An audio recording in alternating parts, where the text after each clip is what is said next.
Kelompok 2. Muti. Ayo ayo ayo ayo. Ayo. Kami. Ayo ayo ayo ayo. Nisa. Ayo ayo ayo ayo. Nike. Ayo ayo ayo ayo. Rifki. Ayo ayo ayo ayo. Kelompok 2. Ayo ayo ayo ayo. Dan terus ini udah malam. Apa nih? Tuh, bayangkan, ini tuh ada perusahaan besar sekali. Nah itu transaksinya dalam satu hari bisa ratusan, bisa ribuan bahkan miliaran. Ya kan, banyak sekali tuh. Tapi tuh itu banyaknya transaksinya, itu laporan keuangannya ya baik-baik saja sih. Terus operasionalnya nih baik-baik sih. Kenapa bisa deh? Iya, padahal kalau begitu tuh banyak sekali transaksi.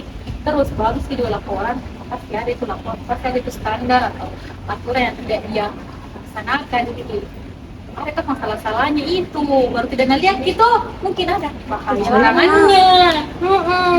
Tapi toh, guys, misalnya bukan tawa kecurangan itu. Kalau terlalu bagus Ki, kalau bagus sekali, sempurna sekali, bisa jadi juga karena auditornya itu bagus Ki. Jago itu. Iya, auditor. Nah, auditor ini tugasnya tuh penting sekali tahu memang. Jadi auditor ini dia itu yang pastikan Ki kalau semua proses di dalam perusahaan itu sesuai Ki sama prosedur auditnya. Jadi semua tujuan-tujuan dari perusahaan itu tercapai Ki memang secara maksimal tahu. Karena pasti kayak banyak sekali transaksinya. Terus bagus juga laporan keuangannya. Ternyata audit. Iya, tapi auditnya memang bagus, tapi memang susah tahu juga tugasnya itu audit tidak gampang nih. Nah, jadi kalau mau Ki jadi auditor internal itu tidak harus Ki hanya tahu tentang audit saja, tapi harus Ki juga punya kemampuan khusus. Nah, jadi menjadi pertanyaan sekarang itu, kompetensi apa itu kira-kira yang harus dimiliki auditor internal supaya bisa Ki menjalankan profesinya secara profesional deh? Pasti banyak tahu Banyak sih, harus kayak ini, kayak itu, kayak itu. karena banyak tahu. Banyak sekali pasti. Goes like this, start with a track, eyes on me, arching my back, just like this, here for the night, and we burning, just keep watching. Goes like this, move from the back. Nah, untuk menjalankan tugasnya dengan baik, ada yang dinamakan pengorganisasian Departemen dan Staf Audit Internal. Nah, apa sih itu? Nah, pengorganisasian Departemen dan Staf Audit Internal adalah pengaturan struktur dan pembagian tugas audit internal agar fungsi audit berjalan dengan efektif dan independen. Nah, bentuk pengorganisasian audit internal disesuaikan dengan ukuran, komplikasi, dan risiko organisasi. Nah, pada tingkat tertinggi terdapat Chief Audit Eksekutif atau CAA yang bertanggung jawab atas perencanaan, pelaksanaan, dan pelaporan audit internal kepada manajemen dan komite audit. Nah, di bawah CAA terdapat manajer audit yang mengkoordinasikan kegiatan audit serta staf audit yang melaksanakan pemeriksaan secara langsung. Dalam organisasi modern, audit internal juga melibatkan beberapa auditor spesialis seperti audit sistem informasi untuk menilai pengendalian berbasis teknologi.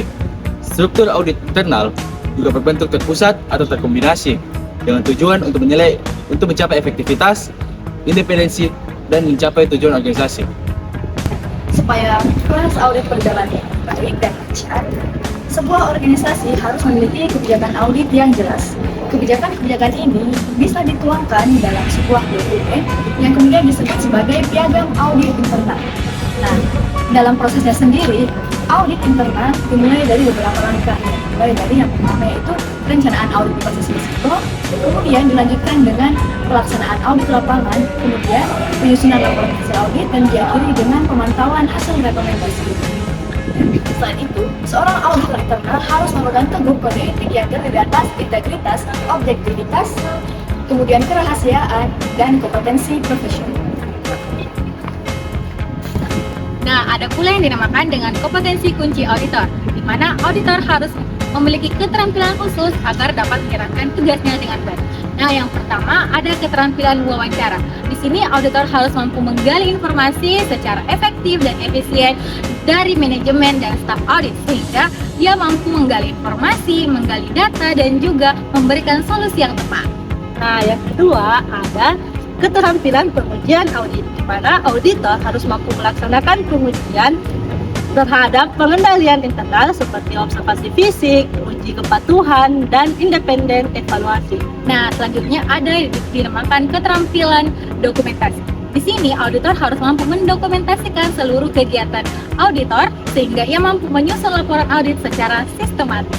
Nah, selain dari keterampilan dokumentasi, ada juga yang dinamakan keterampilan komunikasi, di mana auditor harus mampu menyampaikan temuan auditnya secara profesional dan mudah dipahami. Dan kemudian ada yang dinamakan dengan keterampilan negosiasi. Di sini auditor harus mampu bernegosiasi dengan tim manajemen ataupun stafnya sehingga ia mampu merekomendasikan apa yang direkomendasikan dapat diterima dan dilaksanakan dengan baik. Nah, dan yang terakhir ada komitmen pembelajaran berkelanjutan, di mana auditor harus tetap mengembangkan pengetahuan dan keterampilannya seperti mengikuti perkembangan teknologi, regulasi, dan standar audit. Nah, itulah tadi keterampilan yang dimiliki oleh auditor sehingga ia mampu menjadi seorang auditor yang jago, keren, dan juga kece. Guys, perusahaan besar yang semua operasionalnya tadi perfect itu, mereka bisa perfect karena mereka punya auditor internal yang menjalankan semua tugasnya sesuai dengan kompetensi inti auditor internal. Ya udahlah guys. Ibarat 1 tambah 1 sama dengan 2. Simple, biar waras. Simple, biar waras.